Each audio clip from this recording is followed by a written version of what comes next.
Welcome to the dark side of travel.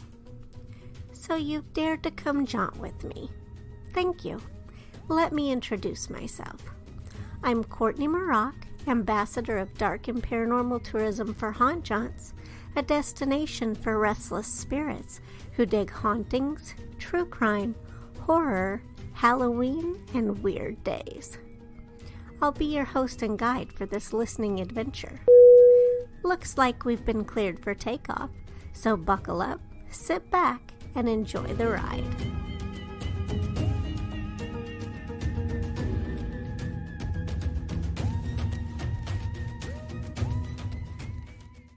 Hey everybody, I'm really excited because today, I don't know how this happened, how he said yes. I just went out on a limb and said, Mr. Taylor, would you have some time to talk to me? And he was like, well, I don't know. And then he wrote back, he goes, I think maybe I could make this time work. Can you do that? And I said yes. So without further ado, welcome Troy Taylor from American Hauntings.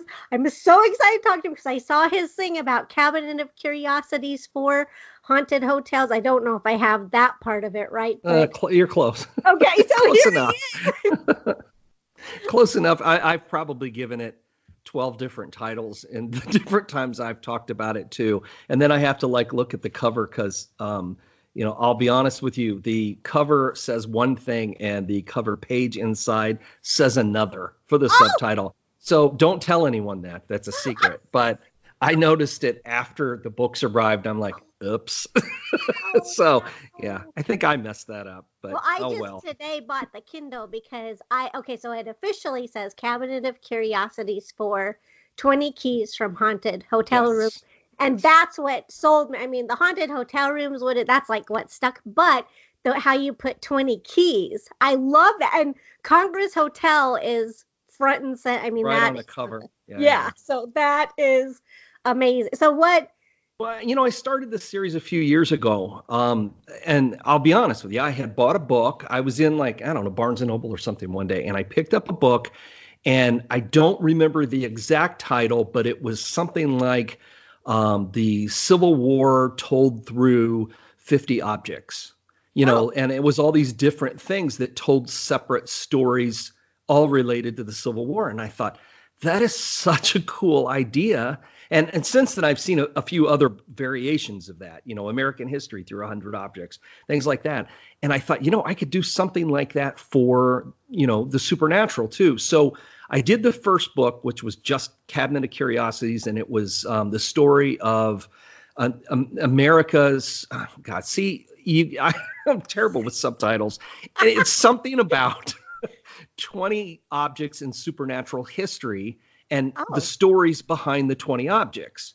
And it told the story from the very beginning, like from the Fox sisters all the way up to something from Amityville, that kind of thing. Ooh. All these different objects. And that was the first book. And it took off, it did really well. And so I did another one, which was 20 objects that tell the story of America and the unexplained. And that was everything from Fiji mermaids to Bigfoot tracks to, bolts from the Silver Bridge and the Mothman story. All that stuff was all just kind of oddball, unusual things. And then I did a third one, which was objects from haunted hospitals, asylums, and prisons. And it was various things that were related to certain, locations that had ghost stories attached to them, and then these objects. So it's not really, these aren't books about haunted objects. They're really about places, but they're the objects that tell the story. And so this one I used, this one's a little more generic in, object-wise because it's 20 keys to doors in 20 haunted hotels. And so that was the way I wanted to do this one. I just thought this one would be kind of fun. And it's done really well, and people have been excited about it because, some of my choices were, what you would expect, the Stanley Hotel and the Bullock Hotel and places like that, the Crescent Hotel. So, but then I think a lot of them are a little more off the wall than that. And a lot of them feature, I've been to every hotel on the list except for the Hotel Chelsea in New York because they haven't been, allowing people to stay there for quite a while, even though supposedly they were going to open it back up. They still haven't. But Oh. everything else in here I have been to or have stayed at.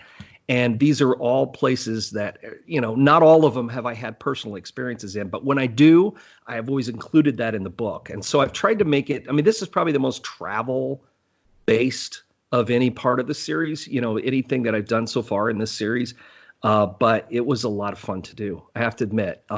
Every once in a while I write a book where I'm ready to be done by the time it's over. And usually those are really seriously. And the reason why is because usually they're the most like depressing ones. Oh. They're like about child murders and the ghost stories associated with them, or a particular case that was, really heinous. I think one of the most depressing books I ever wrote was one about Marion Parker, a little girl who was kidnapped and dismembered in LA in the late 20s. And, when her father went to pick her up to pay the ransom, he was giving her back in pieces. It's an awful, awful story, but it's a fascinating case because it changed a lot of things in California history and the insanity plea and all kinds of stuff. But anyway, enough of that. But my point is that it was a super depressing book to write. So by the time I was done, I'm a little wrung out and ready to be done. But then there are other books that I enjoy writing so much that I hate for them to be over. So when I got to the end, the last key in the 20 keys, it's like, maybe I should do 25 or maybe I should do 30, but all of the other ones had been 20. So I thought I'd better stick with the theme. But it was a fun book to write, and I really have enjoyed it. And I tried to make it a really in-depth history of these places rather than just make it a travel book. I didn't want it to be that. Yeah, you're really good at doing that. You draw things out. You're not just a standard what you would expect. You go and delve into things that I was like, I don't even know how you found that, but wow. You're amazing. The history of it is so important. The history of anything that I write is so important because, when you're talking about haunted hotels, you need to know why it's haunted. It can't just be, oh, look, this guy used to own this place. That's probably his ghost. No, I really want to dig. When I did the Congress Hotel, and what was funny about this, and the Congress in particular, was what got me excited about this book, is because there really hasn't been an in-depth history written about this hotel ever. Oh. It's been in a few books, as far as a couple of architecture things. It's been in a couple of ghost books, and there'll be a kind of a brief history of it, but never a full-length history. And I thought, as it turned out, I probably could have written a book just about the Congress, but I don't know who would have bought it. It would have been one of those things. Who's going to buy that? No one. So it needed to be included in this book, but it's a very long chapter because I really dug into every archive I could. And I'm pretty sure that I have documented every single suicide that has taken place and murder that's taken place in this hotel. And you would not believe how many there are. This is, we hear that all the time about, hotels and why they're haunted. Well, because someone died there or someone committed suicide there. And look, here's a couple of people in the last, 50 years that killed themselves in this hotel. But in this particular case, the Congress, there are dozens of people who either died in the hotel while attempting suicide or, made it to the hospital but still died. There are people who have jumped from the windows. There have been murders taking place there. This is a place that has seen a tremendous amount of history, especially since it's like 120 years old. It's not like this ancient hotel. It's not like we're talking about England here or something. We're talking about Chicago, and it's not that old of a hotel. Considered, speaking on a national level, but it's seen a lot of activity. So it's not surprising that it is, I think, one of the most haunted hotels in the country, if not the most haunted hotel in the country. I agree. I'm fascinated. Like, I always love to go up to Chicago because I haven't stayed at the Congress yet because it doesn't get super good reviews. No, I know. But maybe that's why. Who knows? No. I don't it's know. a great. We go there. I go there a lot to the bar. They have a really nice lounge there and stuff. We use it a lot on our Weird Chicago tour. We go to the Congress a lot and tell the stories, and it's connected to just about every one of our tours because you've got gangsters that stayed there, gangsters that died there. You've got regular people that died there to haunt the place. And there's, it was built specifically to cater to people who came to, Chicago for the 1893 World's Fair. So it's got so much history behind it. But yeah, no, I know exactly what you're saying, though. Yeah, but I really want to, because it's like there's so much out there that it's scary. And there's, I think, one room, unfortunately, I don't know you might know, and you might even know if this is true or not. Yeah, that's the problem. Is one room actually locked because of all the activity? Well, that's sort of an urban legend. Okay. There is a reason why the room was closed. It wasn't because it was so haunted, but it sure made a good story. There were other issues that were involved with that, but that legend has sort of grown. But I mean, it's one of those places I tell people, if you really want to stay in a haunted hotel, stay there at least once. Even if it's just one time, stay there. And then, I mean, you can roam that place all you want to, all night long, if that's what you want to do. Oh, and you never know what'll happen. Just don't. You don't know. So I did get a stay at the Drake Hotel, but I didn't see anything. Didn't see the lady in black? No, or the lady in red. I didn't see any ladies. Well, yeah, she's got multiple outfits. That story that's another one of those stories is a little bit tough to pin down exactly. I mean, a lot of hotels are that way, I've discovered. I wrote about the Seelbach Hotel in Louisville, Kentucky, and it's got a woman who supposedly haunts, the elevator shaft, and people have seen her near the elevator shaft or in the elevator and that kind of thing. And there was a really great legend about this woman, which turned out to be completely untrue. She did die. Don't get me wrong. She did die, but the story behind it, none of it was true. And she was a real person. And this wasn't just this mysterious woman in black who nobody knew who she was. No, they know exactly who she is. And there's a whole big section in the book that I delve into who she was and how she ended up dying at the hotel. And so it's just one of those stories that, these stories, these legends that you often hear, especially with haunted hotels and places like that. Once you start digging into them, maybe they won't be true, but 9 times out of 10, you'll find that there's a kernel of truth to these stories, and they got started for a reason. And so it's just a matter of finding the reason. And then beyond that, I like to go and find out the real reason, not necessarily just the legend.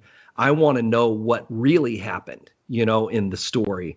And that, I think, is more fun writing than anything else, is getting to dig into these stories and getting to dig into, why these legends got started in the first place. What was the real story? Who were the real people? And that's what I tried to do. I mean, I try to do that with anything I write, but that's why this isn't just a travel guide. I love it. Yeah. That for me as a reader, and, jaunting all over looking for haunted is more fun for me to find or if somebody like yourself brings it to the forefront, I'm like, oh, that's very interesting, because you're right. There's always some little something that sparked it that's probably true, and then who knows? It's like the telephone game. It starts exactly. One way and they get told and retold so many times over the years that the stories just lose all semblance of reality. Yes. But yet they were started for a reason. If you can dig back far enough, you can find out why they got started, and find out what's really going on. I think, honestly, that's what makes it fun. It really does. Awesome. And do you happen to have the Jekyll Island Club Hotel? I do not. See, that's why there should have been more keys. Keys, no. But it's funny that when you said keys, and I didn't really think about, but we just came back from staying there because that was somewhere else I'd always wanted to stay. And they handed us keys, actual keys. Yeah, isn't that cool? I was like, when have I ever seen I don't think I've seen an actual key in forever. Yeah, that's how it was at the Crescent too. When we were down there, I've been down there quite a few times, but they give you a key with a gold number on it and everything, and it's like, wow, this is this is really cool. I love having a key instead of a key Card. card. And now you don't even have to, sometimes you stay at a place, you don't even have to slide it into the slot anymore. Yeah, You you just just wave it around by the thing and it yeah. unlocks. And it's like, I don't know how I feel about this. But, Yeah, you know, I've so always had a phobia about, I've got several actually, but I always had a phobia about hotels with doors that open to the outside. Do you know what I'm talking about? Like no. motels, like motor Motels. lodges. Okay, yeah. Yeah. And so, you know, if you've got, and they always want it, they 9 times out of 10 just hand you a key. And I don't know where that got started, probably when I was a kid. And I probably saw a movie or something, you know, where there was somebody was staying in a motel and, you know, something terrible happened. But Oh no. I've always liked the doors that open on the inside rather than the outside.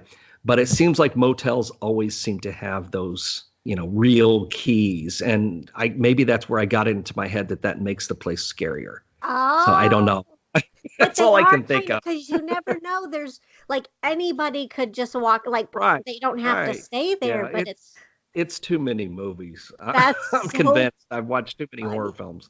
So That's, but it's so good you asked because I was going to ask. That was funny. I was like, I'm bringing up this key thing. It's like, do any of the hotels have actual real keys at you? And you're like, yes, as a matter. So now I have to go stay at the Crescent because that's yeah, another one I've not yeah, been to yeah. yet. There's quite a few on the list in the book. As you're reading through it, you said you had the Kindle. As you're reading through it, there's quite a few of them that still have real keys because most of the ones I think everything I picked has some age to it. You know, Ooh, some of them were quite a bit older, but there are a few that have been updated over the years oh, and, you know, and changed so that they're not, you know, quite as old in every way, like with keys as they used to be. But a lot of them, though, they still have the regular keys. I'm 99% sure the Bullock Hotel does, and ooh, that was one I included from Deadwood. Monte Vista does, I'm pretty sure. The Copper Queen. Oh, I know the Copper Queen in Bisbee also has real keys, ooh. and that's a great place to stay. The Copper Queen, and it's not one of those places you would call like, you know, that there's so much activity that, you know, like the Congress is tons and tons of activity, where the Copper Queen is a little different. It's just had so much history and so many things that have happened, and there have been enough sightings and enough encounters that have gone on there that it definitely made the list. Plus, I just love Bisbee. If you've never been to It's Bisbee, awesome. Arizona, you got to go. It's It is the amazing. coolest little town, and it's one of my favorite places, one of my favorite towns in the country to go and visit. You know, it is in the middle of nowhere. I mean, it's really about as far away from civilization as you can go. But it is such a cool little town, and the Copper Queen is I highly recommend if you ever get a chance to get out there. Yeah, we used to live in Arizona, so Oh, we'd go okay. down to Bisbee Yeah. but we never got to stay. We couldn't afford it back then to stay there. So now that's my other, I'm like, I want to go back and stay Yeah. and Yeah. just to revisit because you're right, Bisbee's awesome. It's Yeah, it's just so such a cool eclectic little and town. cool It and is.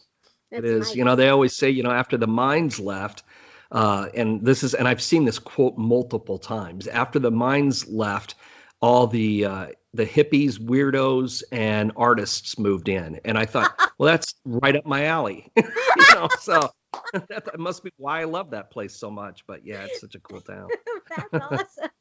And what about the the Hawthorne Hotel?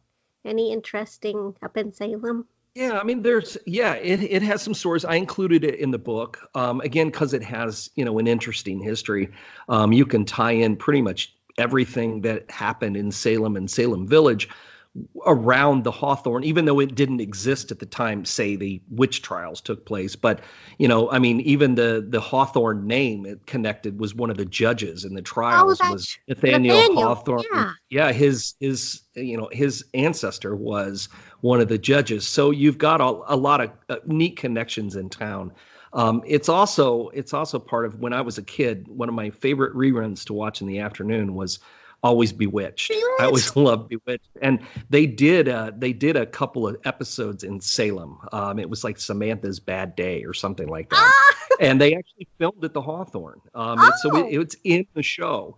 But yeah, it does have its ghost stories and stuff too. And so yeah, I had to include it if for no other reason than that I got to talk about Bewitched ah. for a page, you know.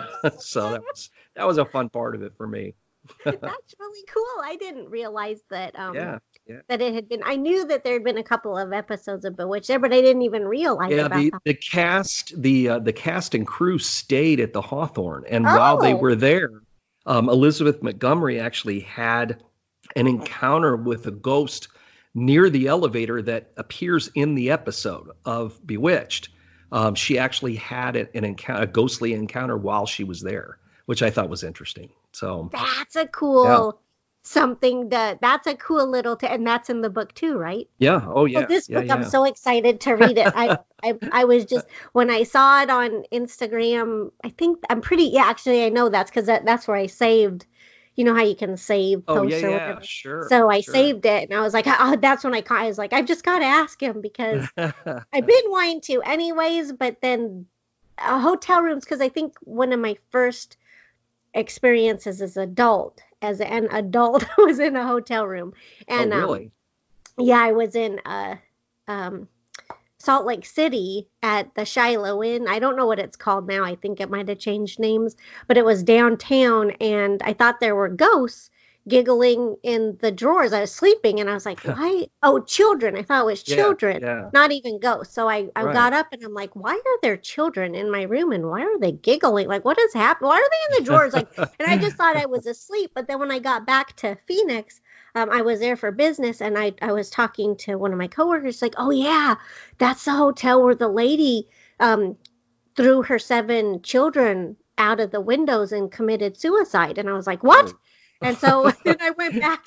I didn't look it up then because I just was like, I don't even know what that, and I didn't even think ghosts at the time when I was there. Right, So right. then as I started the haunt jaunts, it all fell together and really that did happen. And one of her children survived actually, but was crippled. Wow, that's It crazy. was crazy. So that was a very, but so that's kind of what started.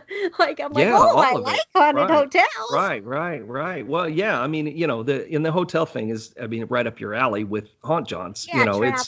It's your travel stuff. That's what you do. So that's, yeah, it when you asked me about it, about doing it, and I think initially I wasn't even, you made me sound very nice when I with my reply. I actually said, listen, I got enough trouble keeping up with my own podcast, I think is what I said. But then I thought, you know what? I always like following your page. And so I'm like, yeah, I'm going to do this. This is what she does. I should, don't be such a jerk, So, well, I probably didn't say that to myself, but probably Lisa said to me, don't be such a jerk. No, but I think I came back pretty quick and said, oh yeah, let's just set it up. So You did. You came like right back, and I thought, oh, okay. And I didn't think you were a jerk. I thought, well, maybe no. I should start saying stuff. Maybe I get more done, like, because you get a lot done. Like, Well, wow. and well, yeah, but it's my full-time thing. People go, how many books have you written? And I say, I say, and they say, how do you even do that? And I go, well, it's my job. I mean, this is what I do like 10 hours a day, and sometimes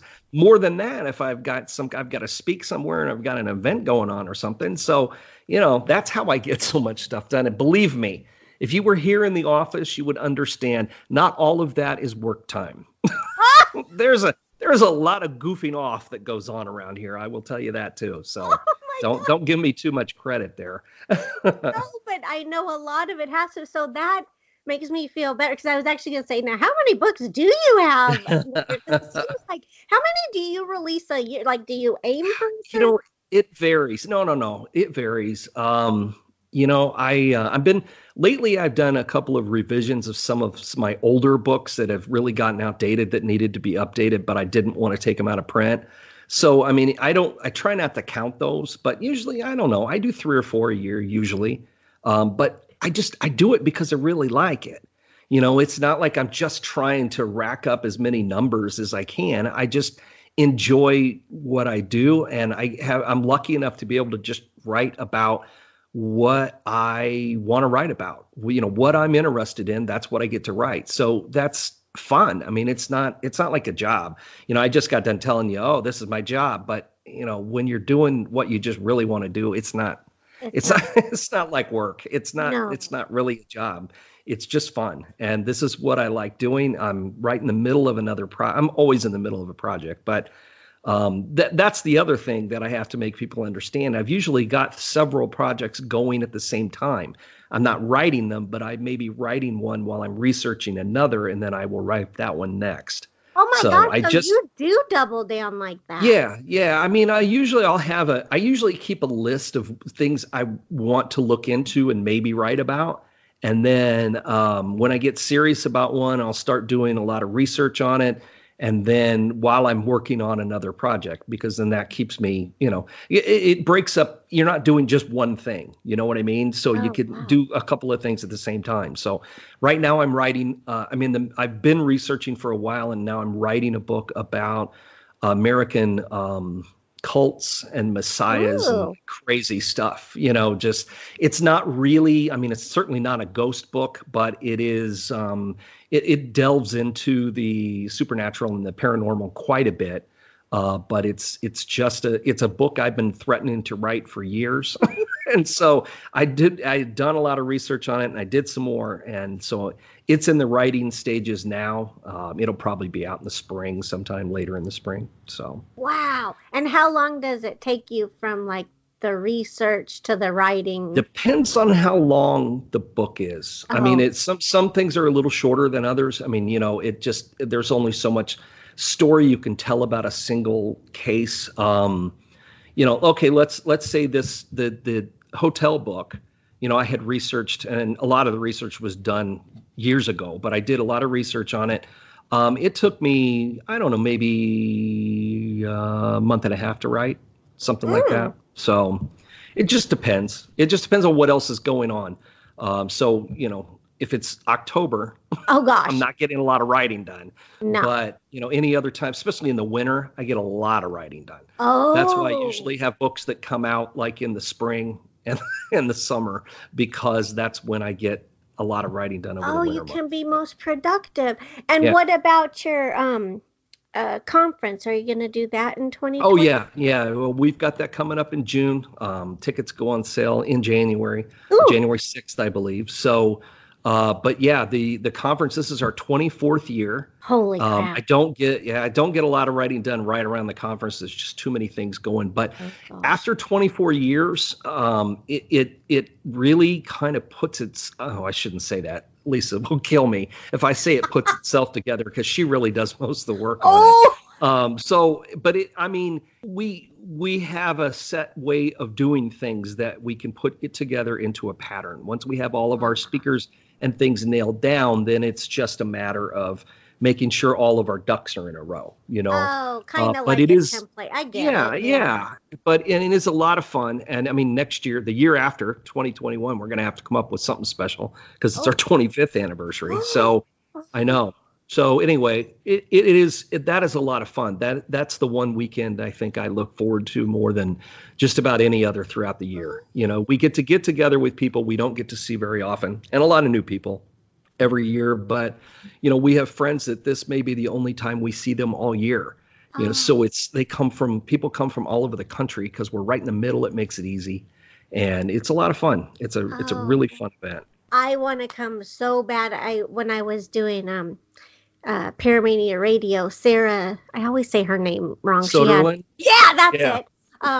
She's like, you really need to go do this. And I'm like, I want to, but we were going, so it's always that doggone weekend. We're gone somewhere. So. That's what you said. You said that this year somebody was getting married. Yeah. I saw. What the heck? You should have consulted with me first. Well, maybe next year. So that's what I'm. It's always, but I will tell you, it's always the same weekend. It's always the last full weekend in June. So there you go. You'll always know that that's when it'll be. So I'm gonna get up there. It's gonna happen, and hopefully 2020 will be the year. But well, I don't want to keep, because I said I will respect your time, and it's been just about a half an hour. All right. Well, thanks for having me on. This was fun. So it was fun to talk to you. Thank you enough, and I'll get this all put up. I'm gonna read your book. I have to steal it from my skeleton, but I'm so excited. That thank you for doing this. Really, I appreciate it. So it was fun. It was fun. You. And I hope you have a good holiday season. You too. You too. All right. Well, take care. Thanks. All right. We'll stay in touch. Okay. Will All do. right. You too. Okay. Bye-bye. Bye-bye.